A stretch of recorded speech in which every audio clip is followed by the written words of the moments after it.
Hello students, welcome to GRD classes. तो आज के लेक्चर में हमारा टॉपिक रहेगा ऑसिलेशन से। लास्ट क्लास में जैसे मैंने आपको बताया था कि जो इक्वेशन ऑफ डिस्प्लेसमेंट है एसएचएम में, तो वो क्या होती है, that is x equals to A cos of omega T plus में फाई नॉट मेरा इनिशियल फेज था। जब मैंने इसका डिफरेंशिएशन करा था तो d x by D t बन गया था minus of A omega sine of omega T plus phi naught हो गया था। फिर मैंने एक्सेलरेशन के बारे में बताया था, जो एक्सेलरेशन है वो D V by D T था minus of A omega square cos omega T plus में फाइव नॉट था। तो जिसमें मैंने क्या, A cos omega T phi naught को यहाँ से एक्स पुट कर दिया था, तो minus of omega square X और acceleration directly proportional to negative of displacement बोला था। आज की क्लास में इसके आगे का पार्ट स्टार्ट करेंगे, जिसमें मैं आपको बताऊंगा कि that is equation of kinetic energy और इक्वेशन ऑफ पोटेंशियल एनर्जी किस तरीके से काम करती हैं। तो टॉपिक है that is equation of kinetic energy. Equation of kinetic energy किस में हम कर रहे हैं बच्चों? एसएचएम में इसका यूज करेंगे। तो स्टार्ट करते हैं इस इक्वेशन को। तो कहता है कि वी नो दैट जो इक्वेशन ऑफ डिस्प्लेसमेंट है वो A cos of omega T plus में फाइव नॉट है। तो वेलोसिटी इसकी कितनी बनी थी, v which is equals to minus of, और यू कैन से पहले D x by D T minus of A omega sine of omega T plus में फाइव नॉट। ठीक है। तो अब काइनेटिक एनर्जी निकालने के लिए मुझे वेलोसिटी का यूज करना था। ये मेरी इक्वेशन वन बन जाएगी, ये इक्वेशन टू। कहता है कि kinetic energy, hence the kinetic energy of the particle at any displacement x is given by. हम कैसे निकाल रहे हैं ये? मान लिया जाए ये इस तरीके से एक स्प्रिंग है, जिसको मैंने अब उसकी इनिशियल पोजीशन से आगे की तरफ एक्सटेंशन प्रोड्यूस कराई है।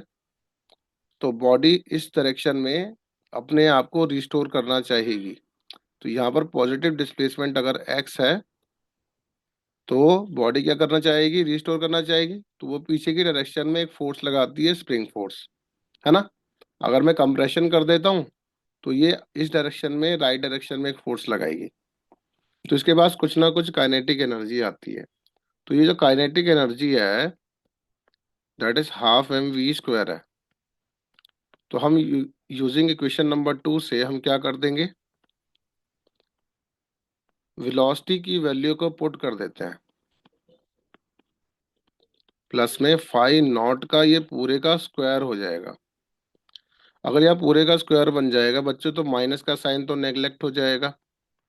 तो half m A square omega square sine square omega T plus में फाइव नॉट बन जाएगा। क्लियर होता है? अच्छा, अब आप सही बच्चों ने पढ़ रखा है, छोटी सी आइडेंटिटी है कि जो sine square theta plus cos square theta है वो वन के बराबर है। तो यहाँ से साइन स्क्वायर थीटा की वैल्यू क्या बन जाएगी, one minus of cos square theta. तो बच्चों काइनेटिक एनर्जी का जो फॉर्मूला बन के आता है वो half m A square omega square one minus cos square omega T plus में फाइव नॉट आ जाएगा। अब हमें क्या करना है, ये जो half m E square omega square है इसको पूरे ब्रैकेट के साथ मल्टीप्लाई कर देते हैं। ठीक है ना। तो अगर पूरे ब्रैकेट के साथ हम मल्टीप्लाई कर देंगे तो half m E square omega square minus of half m E square omega square cos square omega T plus में फाइव नॉट बन जाएगा। आज सभी बच्चों को बताया कि ओमेगा स्क्वायर जो है वो के बाय एम होता है। तो बच्चों एम ओमेगा स्क्वायर जो बन जाएगा वो के बन जाएगा, है ना। तो मेरे पास यहाँ पर एम ओमेगा स्क्वायर है तो मैं इसको के लिख सकता हूँ। तो यहाँ पर भी एम ओमेगा स्क्वायर है तो मैंने ये वाला पार्ट के की बराबर लिख दिया। तो हाफ के A square minus of half के A square cos square omega T plus में फाइ नॉट है। ठीक है। तो अब हमारे पास A square cos square omega T plus phi naught that is यहाँ पर ऊपर A cos omega T phi naught कितना है एक्स है, तो अगर इसका हम स्क्वायर कर देते हैं तो ये हाफ के A square minus of half के ए स्क्वायर की जगह अगर मैं यहाँ पर कॉमन ले लेता हूँ तो ये कितना बन जाएगा, मतलब ए कॉस थीटा, ये हरा पार्ट क्या बन जाएगा बच्चों, एक्स स्क्वायर की बराबर बन जाएगा। कितना बन जाएगा, एक्स स्क्वायर की बराबर बन जाएगा। अगर यहाँ पर एक्स स्क्वायर की बराबर बन जाता है तो वी कैन राइट यहाँ पर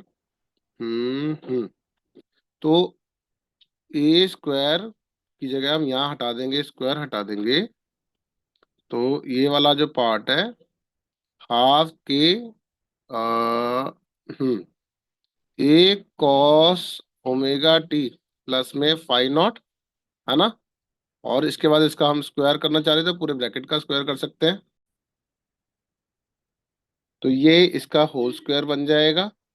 बट हमने क्या करा कि इसी वाले स्टेप से हाफ के ए स्क्वायर कॉमन निकाल लिया, तो 1 - of cos square omega T plus में फाइ नॉट बन जाएगा।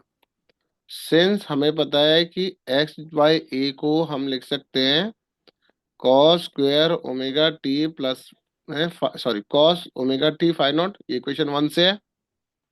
तो बच्चों हाफ के ए स्क्वायर या बन जाएगा 1 - A square by X square by A square.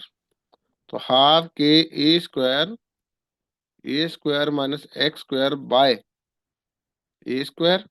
बच्चों ए स्क्वायर से ए स्क्वायर कैंसिल आउट हो जाएगा, तो हाफ के A square minus X square जो बन जाएगा वो मेरी स्टैंडर्ड इक्वेशन बन जाएगी, इक्वेशन ऑफ काइनेटिक एनर्जी।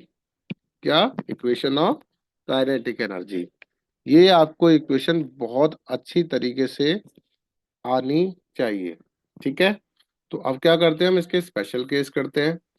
तो स्पेशल केस में हमारे पास जो पहला केस है एट मीन पोजीशन का है। तो मीन पोजीशन पर अगर मुझे काइनेटिक एनर्जी निकालनी है तो एक्स की वैल्यू मैं 0 पुट कर दूंगा। तो बच्चों काइनेटिक एनर्जी हो जाएगी हाफ के ए स्क्वायर माइनस 0 का स्क्वायर, तो यू विल गेट हाफ के ए स्क्वायर बन जाएगा। अगर मुझे एक्सट्रीम पोजीशन पे काइनेटिक एनर्जी निकालनी है तो एट एक्सट्रीम पोजीशन पे बच्चों एक्स जो है वो कैपिटल प्लस माइनस ए की बराबर बन जाएगा, है ना। तो अगर इस तरीके से बन जाता है तो काइनेटिक एनर्जी जो हो जाएगी वो हमारी 0 की बराबर हो जाएगी, क्योंकि ए स्क्वायर माइनस ए स्क्वायर इसका 0 वाला पार्ट बन जाएगा। तो अगर मुझे यहाँ पे डिस्प्लेसमेंट और काइनेटिक एनर्जी का अगर ग्राफ बनाने आ जाए, ठीक है, सिंगल में अगर मुझे डिस्प्लेसमेंट और काइनेटिक एनर्जी का ग्राफ बनाने आ जाए तो मुझे किस तरीके से प्लॉट करना है जरा देखिए।